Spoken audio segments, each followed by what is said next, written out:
Street food আমার মতো খাদ্যপ্রিয় বাঙালির এই শব্দটা শুনলেই মনটা উদ্বেলিত হয়ে ওঠে। কিন্তু এই স্ট্রিট ফুড খাওয়ার জন্য আপনাদের যেতে হবে মধ্যরাতে। আজ আপনাদের সাথে পরিচয় করাবো ভারতবর্ষের এমনই এক স্ট্রিট ফুডের স্বর্গরাজ্যে। জানার জন্য ভিডিওটা শেষ পর্যন্ত দেখুন। চিয়ার্স। আমরা রাত্রেবেলা 12টা বাজে আর আমরা এখন আহমেদাবাদের মোস্ট পপুলার মানিক চক এটাকে এক্সপ্লোর করার জন্য এসেছি। এবং এই ভিডিওটা কিন্তু মোটামুটি একটু র এবং আনকাট টাইপেরই হবে, মানে খুব একটা বেশি কিছু আমরা ফর্মালি কথাবার্তা বলবো না, কি খাচ্ছি না খাচ্ছি সেগুলো দেখাবো। এবং এই মার্কেটটা যেটা এত শুনেছি এই মার্কেটের কথা, সেই মার্কেটে অ্যাকচুয়ালি কি কি পাওয়া যায়, কি আছে না আছে সেগুলো আপনাদেরকে দেখাবো। তো চলুন মোটামুটি একটু আনকাটই রাখার চেষ্টা করছি। তো এখন আমরা ট্রাই করছি যেটা, সেটা হচ্ছে জামুন শট। প্রচুর শুনেছি এটার ব্যাপারে, তো জামুন শট ট্রাই করবো এখন, যে তৈরি হচ্ছে জামুন শট। এই যে লাগিয়ে দিল, দুজনকে একসাথে খেতে হবে শটের মতো করে, এই আর কি। রাজা খাচ্ছে, আমিও খাচ্ছি। চিয়ার্স। কি করবো এটা দিয়ে?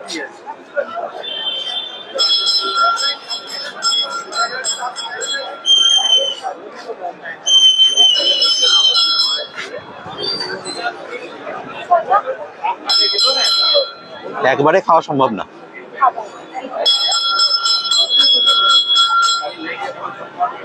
অনেকটা কোয়ান্টিটি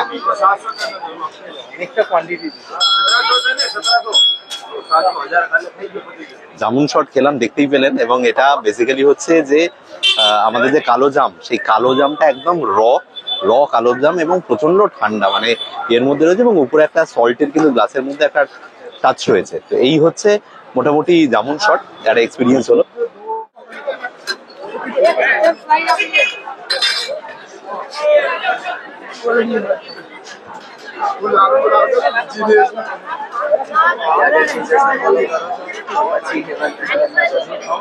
বলে দিয়েছি।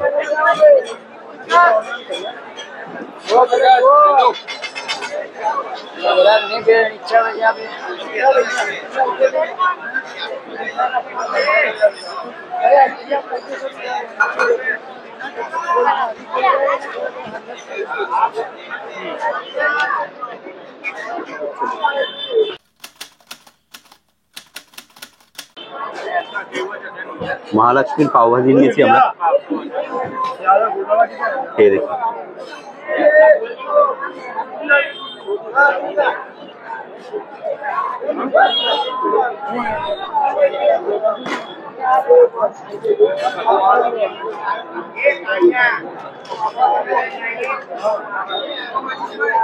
খুব যে ভালো বলবো না, বাট অথেন্টিক, মানে যেরকম হয় সেরকমই, যে এক্সট্রাঅর্ডিনারি কিছু এরকম।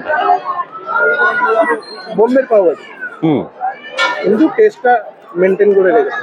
হ্যাঁ, মানে বোম্বের টেস্টটা পাওভাজি খেয়েছি। হ্যাঁ, মানে অথেন্টিক পাওভাজি যেরকম হয় তেমনই, মানে আমাদের কলকাতাতেও তো এখন পাওয়া যায়, কিন্তু টেস্টটা নেই, ওই ফ্লেভারটা ধরতে পারে না।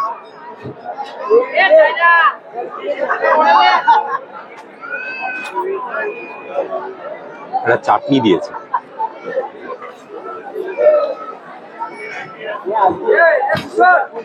একটা জিনিস কিন্তু মাথায় রাখতে হবে, কি? গুজরাট মানেই কিন্তু খাওয়া দাওয়া। গুজরাটি মানেই কিন্তু খাওয়া দাওয়া খুবই ভালো।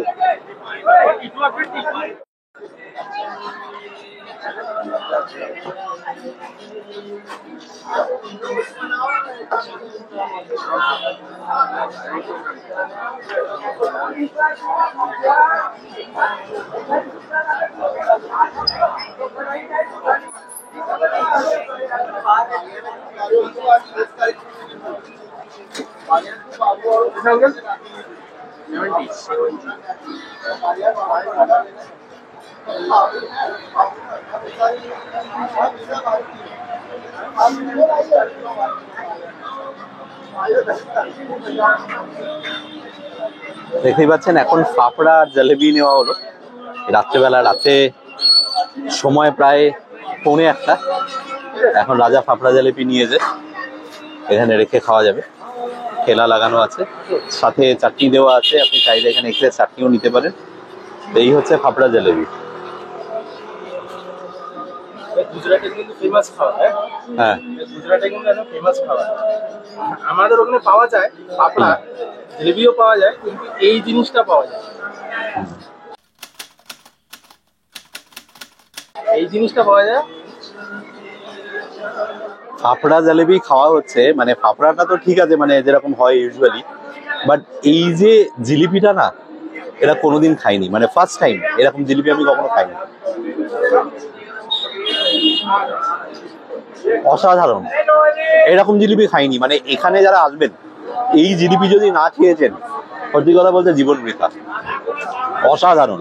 আমি জানি না এটা ঘিয়ে ভাজা কি কি সিস্টেম আমি জানি না, অসাধারণ খেতে জিলিপি।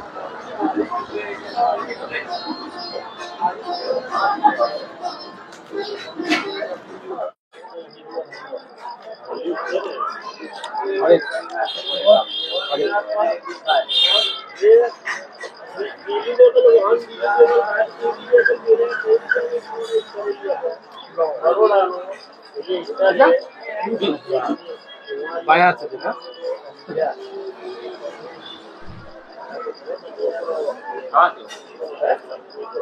কলকাতা।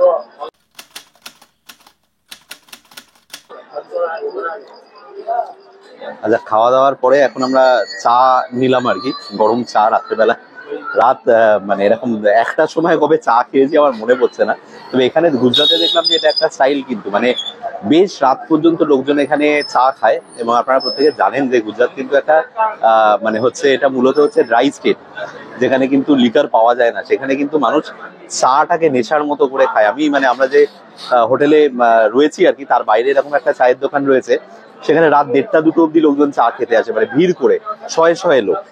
তো যাই হোক, মানে আমি গুজরাটের চা যতবার খেলাম প্রত্যেকবার ভালো, তো এখানেও একবার ট্রাই করলাম।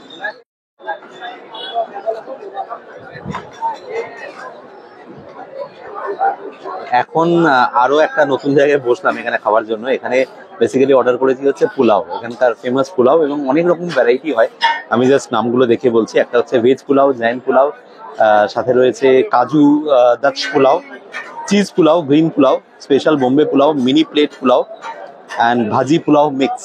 তো এই হচ্ছে পোলাওয়ের ভ্যারাইটি। অয়েল আর বাটারের মধ্যে দামের ডিফারেন্স হচ্ছে 20 টাকা। মোটামুটি ওই 150 টাকা থেকে 230 টাকার মধ্যে দামটা ভ্যারি করছে পোলাওয়ের। এর সাথে আপনি খাওয়ার জন্য গার্লিক চাটনি, টমেটো চাটনি বা অনিয়ন ফ্রাই নেওয়া যেতে পারে। আমি সেটা কিছু এখনো বলিনি, এখনো ডিসাইড করিনি। তো কিরকম হয় পোলাওটা সেটা একটু খেয়ে দেখার ইচ্ছে রয়েছে। তো দেখলাম অনেকে খাচ্ছে, তো ট্রাই করছি, করে বলছি আপনাদের কেমন খেতে। রাজা কিন্তু পোলাওয়ের থেকে মুখ ফিরিয়ে নিয়েছিল, তাই আমরা দুজনের জন্যই অর্ডার করলাম এই ছাঁচ। মানিকচকে এই ছাঁচ কিন্তু একটি মাত্র ছেলেই বিক্রি করে। রাজার রিটায়ার্ড হার্ট হলেও আমি কিন্তু তখনও নট আউট ছিলাম। ভেজ পোলাও এবং এই ছাঁচ পান করার পরে যখন সবে মনে করেছি ব্যাস আর নয়, তখনই চোখ পড়ল এই কুলফি মালাইয়ের দোকানের দিকে। মানিকচকের এই কুলফি মালাইয়ের দোকানের বয়স 80 বছর। হরেক রকমের কুলফি, ফালুদা, পাশাপাশি আইসক্রিম পাওয়া যায় এই দোকানে। আশরাফি লাল এখন একটা ব্র্যান্ড। বাঙালির শেষ পাতে একটু মিষ্টি জাতীয় কিছু না হলে কি চলে? এই কুলফির অমোঘ টান রাজাও কিন্তু এড়াতে পারেনি। অবশেষে আমাদের এই ফুড এক্সপ্লোরেশন শেষ হয়েছিল রাত 1টার সময়, আর দুজনের মোট খরচ হয়েছিল 660 টাকা।